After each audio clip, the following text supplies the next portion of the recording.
आखिर जन्माष्टमी क्यों मनाया जाता है? इसका पुराना इतिहास क्या हो सकता है?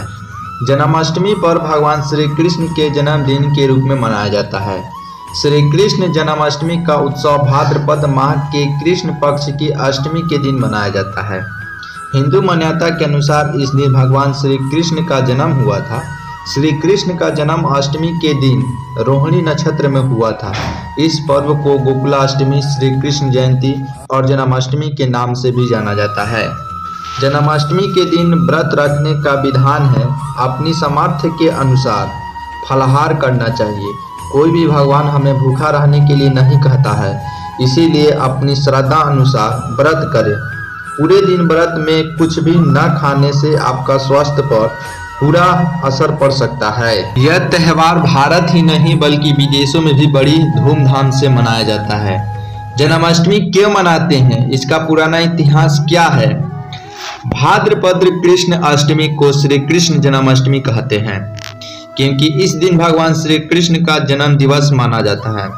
इस दिन ही घनघोर अंधेरी आधी रात को रोहिणी नक्षत्र में मथुरा के कारागार में वासुदेव की पत्नी देवकी के गर्भ से भगवान श्री कृष्ण ने जन्म लिया था। यह दिन उस शुभ घड़ी की याद दिलाती है और सारे देशों में बड़ी धूमधाम से मनाई जाती है। द्वापर युग में भोजनवंशी राजा उग्रसेन मथुरा में राज्य करता था। उसके आतंकी पुत्र कंस ने उसे गद्दी से उतार दिया और स्वयं मथुरा का राजा बन बैठा। कंस की एक बहन देवकी थी, जिसका विवाह वासुदेव नामक यदुवंशी सरकार से हुआ था।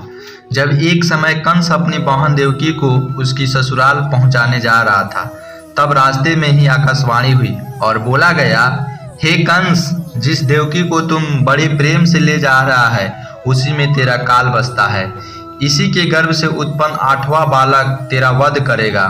यह सुनकर कंस वासुदेव को मारने के लिए तैयार हुआ। तब देवकी ने उससे विनम्र पूर्वक कहा, मेरे गर्भ से जो संतान होगी उसे मैं तुम्हारे सामने ला दूंगी। बहनोई को मारने से क्या लाभ होगा? कंस ने देवकी की बात मान ली और मथुरा वापस चला आया। उसने वासुदेव और देवकी को कारागृह में डाल दिया।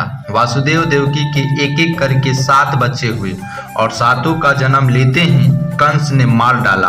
अब 8वां बच्चा पैदा होने वाला था। कारागार में उन पर कड़े पहरे बैठा दिए गए। उस समय नंद की पत्नी यशोदा को भी बच्चा होने वाला था। उन्होंने वासुदेव देवकी के दुखी जीवन को देख 8वें बच्चे की रक्षा का उपाय रच डाला। जिस समय वासुदेव देवकी को पुत्र पैदा हुआ, उसी समय संजोग से यशोदा के गर्भ से एक कन्या का जन्म हुआ था, जो और कुछ नहीं सिर्फ माया थी। जिस कोठरी में देवकी वासुदेव कैद थे, उसमें अचानक प्रकाश हुआ और उनके सामने शंख चक्र गदा धारण किए चतुर्भुज भगवान यानी विष्णु जी प्रकट हुए। दोनों ने भगवान के चरणों में गिर पड़े। तब भगवान ने उनसे कहा, अब मैं पुनः नवजात शिशु का रूप धारण कर लेता हूँ। तो मुझे इस समय अपने मित्र नंद जी के घर वृंदावन में भेज आओ और उनके यहाँ जो कन्या जन्मी है उसे लाकर कंस के हवाले कर दो। इस समय वातावरण अनुकूल नहीं है, फिर भी तुम्हें चिंता न करो।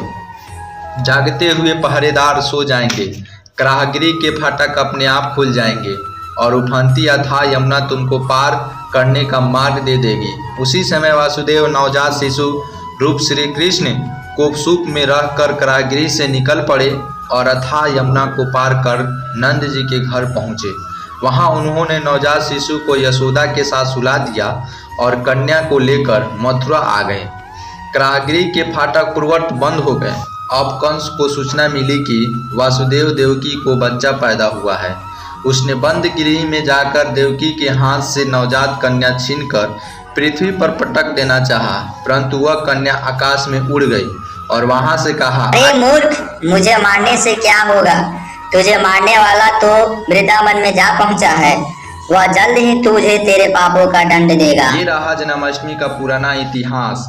बाकी ये जानकारी आपको कैसी लगी कमेंट बॉक्स में ज़रूर बताएं और हमारे चैनल को सब्सक्राइब करें, लाइक करें और शेयर करना ना भूलें। जब तक के लिए टाटा बाय बाय, फिर मिलते हैं नेक्स्ट वीडियो के साथ।